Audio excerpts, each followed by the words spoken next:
Well, here it is, 90 degrees, middle of August, and we're scrambling. We found out a couple of months ago that one of our prime hunting spots is right in the middle of the chronic wasting disease area here in Michigan.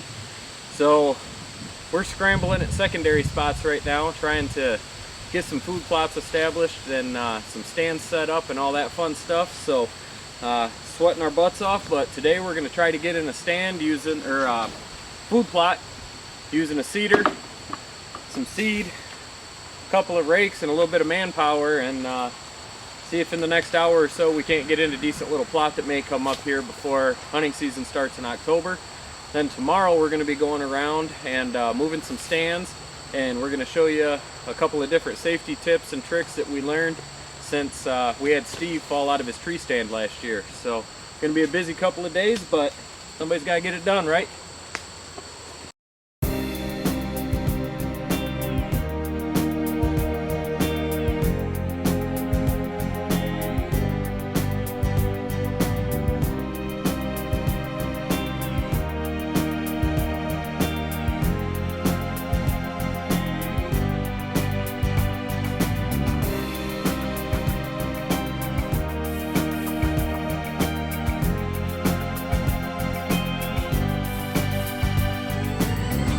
Alright, well, not easy, but probably a 10-yard wide by maybe 30-yard long area. We're going to put down some kind of throw and grow seed and see if we can't get something to catch. Dirt looks pretty good, so got that all done by rake and a little bit of sweat.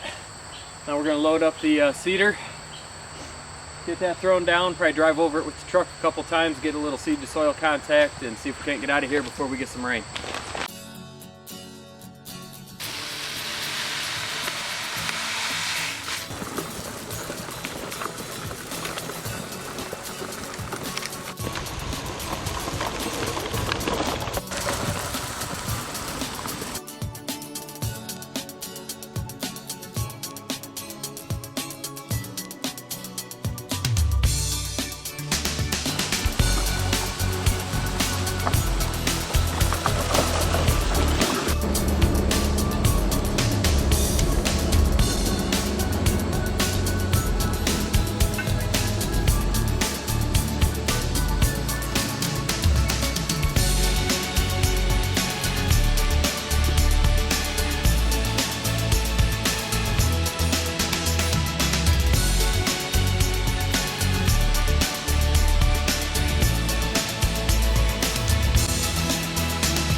Alright, food plot's done. Took maybe half an hour to do. A little bit of hard work, but come middle of October this could be a hot spot for deer, and this could be the key that brings deer to this area that maybe weren't coming this direction before. So don't be afraid to get creative if you have to. All you need is a rake and a little bit of ambition and hillbilly cultipacker or a truck. So we'll see if it pays off or not. We are preparing ourselves for the season by going out to our tree stands and securing them. We don't have the newest things or the best things, so what we do is we're actually doing this for the first time. We're gonna go put chain on our older tree stands. Last year Steve Ackright had an incident where it was a not a good situation, but he had his harness on. I just had to scare my life, folks.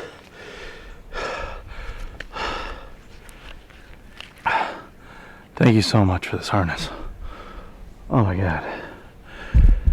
This hang on tree stand just fell out from underneath me. What am I talking about? How bad the mosquitoes are.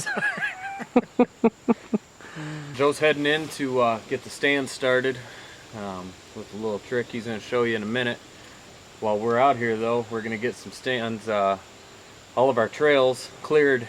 You know, you come out here during the summer, you notice all your trails have kind of grown in, so now's the perfect time to get out, make sure you got all of your entryways so you can be real stealthy while you're getting in and out of those stands here in a couple of months.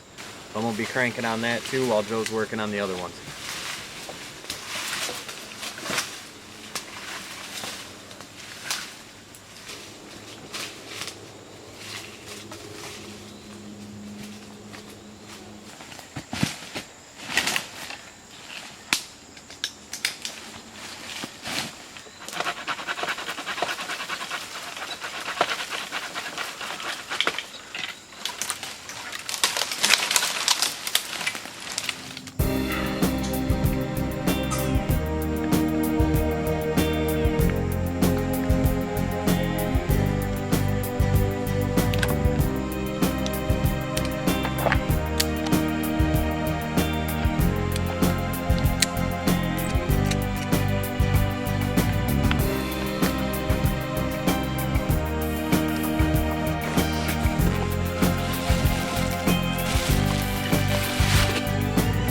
We went and purchased 30 inches of chain on our at the local hardware store, and bought some new bolts and washers and lock nuts. We're going to be swapping them out from front to back. It's going to work really good. It's going to be more durable. These, obviously, you can see on these cables, squirrels, what have you, chewed into the rubber, which causes it to build up water into the rubber part of the cable, outer lining, and that's just rust buildup. That's how they're going to break.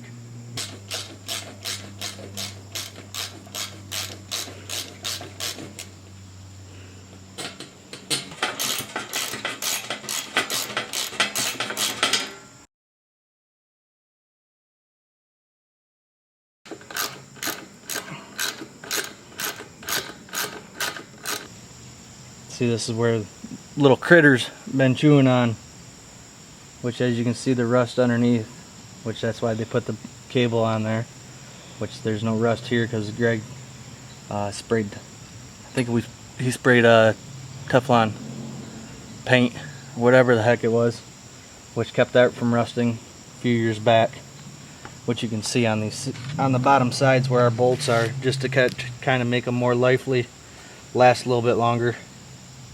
Did a little bit of extra spray on them when we hung them.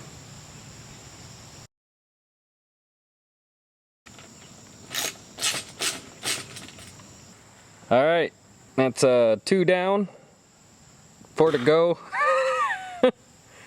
and 2 fat kids sweating their butts off, but we're not gonna die this year. Nope. That's why you wear these things, my friends. Lanyards. Greg has his Lineman belt.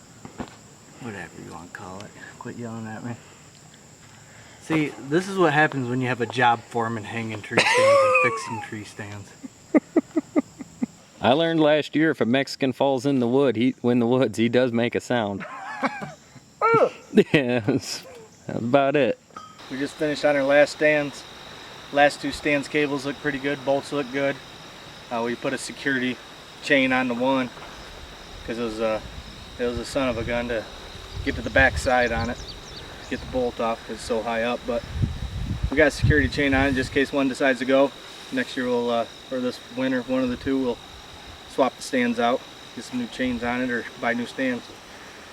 But just all ready now, all ready for the youth season and the early doe. Get out here and hopefully the mosquitoes go away. You're not kidding, try sitting still.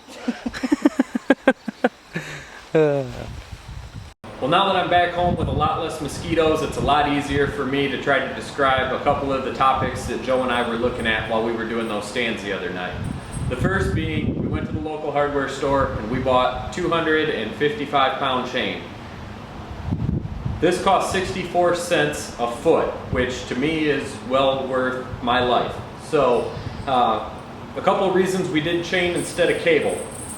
If you look at the cable that came with your tree stand, you have a hook on the front and a hook on the bottom end of it that's going to allow you to hang your platform at one height.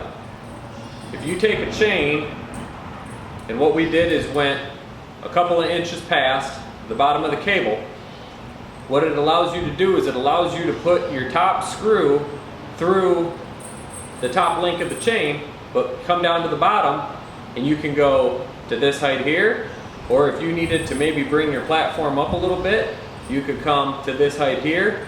And what it does is it allows you to be in any kind of a tree that you want. You no longer have to be in a perfectly vertical tree. If your tree sits back a little bit, you adjust your chain, bring your platform to level, and you're golden, you can hunt. The other key is the fact that this is 255-pound chain and it's cheap.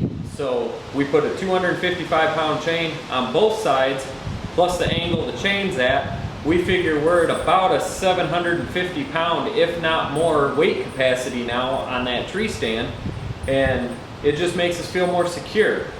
The other key to that is make sure you're changing out your bolts and your lock nuts when you're flipping out your cables.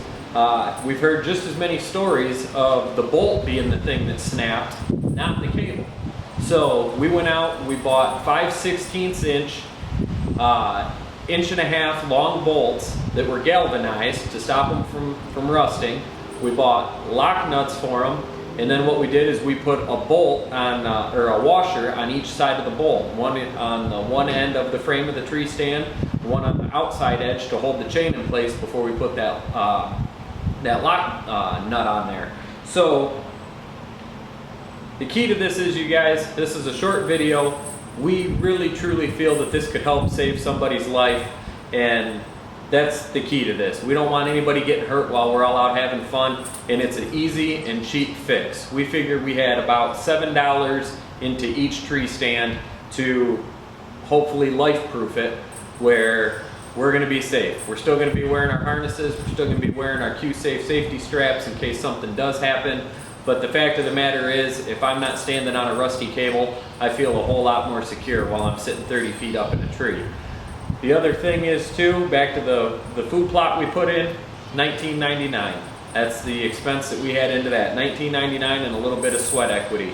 So for everything you just saw in this video, we fixed 6 tree stands, we put in a food plot, and I'm guessing that we had somewhere around $65 into the whole project, and it could just be what makes our season